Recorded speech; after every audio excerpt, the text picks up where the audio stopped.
இப்போ 4 டேஸாக இங்கே இருக்கிறோம், ரெஸ்கியூ பண்ணிக்கிட்டு இருக்கிறோம்.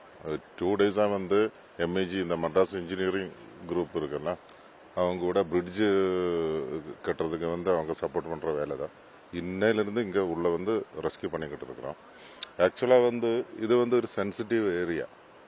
அது ஒரு 10 வருஷம் முன்னாடியே வந்து மாதவ காடிகள் சொல்லியிருக்கு, இங்கே வந்து எந்த விதமான கன்ஸ்ட்ரக்ஷனும் பண்ணக்கூடாது, இங்கே வந்து வீடு இருக்கக்கூடாது, அந்த மாதிரி பாதுகாக்க வேண்ட ஒரு இடம் இது.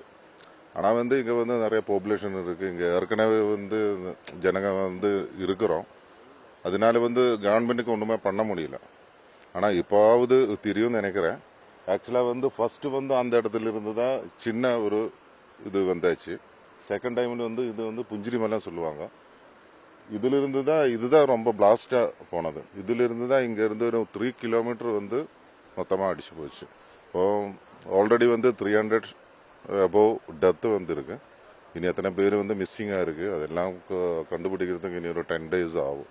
ஆனால் ரெஸ்கியூ வந்து நல்ல நடந்துகிட்டு இருக்குது எல்லாமே. நீலகிரி மாவட்டம் எருமாடு என்ற இடத்துலேருந்து வர்றேன். காலையில் SOS மூலமாக தேட பணியில் ஈடுபடுறதுக்காக வந்திருக்கோம். நௌஷாத் என் பேர். இங்கே ஒரு 3 மாடி வீடு இருந்ததாம்மா இந்த இடத்துல. அதனால தான் இப்போ இங்கே குறிப்பிட்டு தேட போகிறோம். இந்த 2 இடத்துல இருந்து 3 பாடி இனியும் கிடைக்க வேண்டியிருக்கு. அது காலையில் நாங்கள் தேடின போது அவங்க ஆதார் கார்டு, டாக்குமெண்ட்டு இதெல்லாம் கிடைச்சாச்சு. நாங்கள் இங்கே கீழே ஒப்படைச்சிட்டோம். இதோட உருவான இடம் மேலே புஞ்சிரி மட்டம்ன்ற இடம். இங்கேருந்து கிட்டத்தட்ட ஒரு 500 மீட்டர் மேலே அங்கேருந்து அது உருவாயிருக்கு. கிட்டத்தட்ட இனியும் ஒரு 150 பாடிக்கு மேலே கிடைக்கணும்னு தான் இவங்க சொல்லிட்டு இருக்காங்க. நம்ம ரேஷன் கார்டு வச்சு பார்க்கும்போது பஞ்சாயத்துலேருந்து அந்த மாதிரி தான் சொல்லிட்டு இருக்காங்க. இந்த இடத்துல ஒரு 3 நில வீடு இருந்தா, 3 மாடி வீடு, இது கீழே போயாச்சு. அதனால தான் இந்த ஏரியாவை குறிப்பிட்டு இன்னைக்கு தேடல் வேட்டை நடந்துட்டு இருக்கு. எங்களால்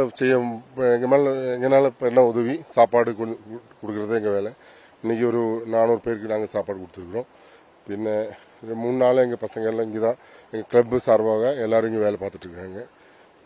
இனியும் தொடர்ந்து எங்களால் என்னெல்லாம் பண்ண முடியுமோ, எங்களால் முடிஞ்ச நாள் நாங்கள் எல்லாம் வேலைக்கு போகிற ஆளுக்கு தான். ஆனால் எங்களால் என்னெல்லாம் பண்ண முடியுமோ எல்லாம் பண்ணி உதவி பண்ணுவோம். ஏற்கனவே இந்த பூமி பயங்கரமான இது ஹில்ஸ் ஏரியா. இந்த டைம் இந்த போன டைமில் வெயில் ஜாஸ்தியாக இருந்தது, பூமி வெடிச்சிருந்தது. அதில் தண்ணி இறங்கி மலைப்பாய்ச்சல், தண்ணி மலைச்சரிவு அதுதான் வந்திருக்கும் நினைக்கிறேன். ஆனால் நம்ம ஊர்பட்ட ஜனங்க சேதமாக இருக்குது இந்த ஏரியாவில்.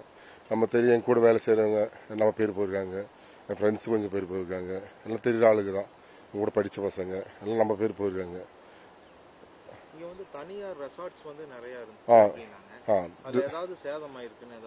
ரிசார்ட் எல்லாம் தெரியாதுங்க, ஆனால் நம்ம வீடுகள் போயிருக்குது, நம்ம பேர் சின்ன சின்ன ரிசார்ட் போயிருக்குது.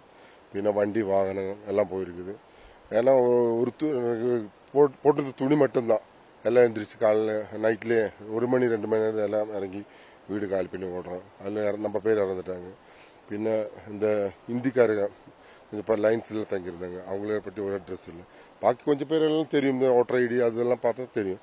ஆனால் இந்திக்காரு அப்படி கொஞ்சம் பேர் இல்லை, அவங்களெல்லாம் என்னன்னு தெரியாது. அதுக்கு மேலே கவர்மெண்ட் என்ன பண்ணுவாங்கன்னு தெரியல. அது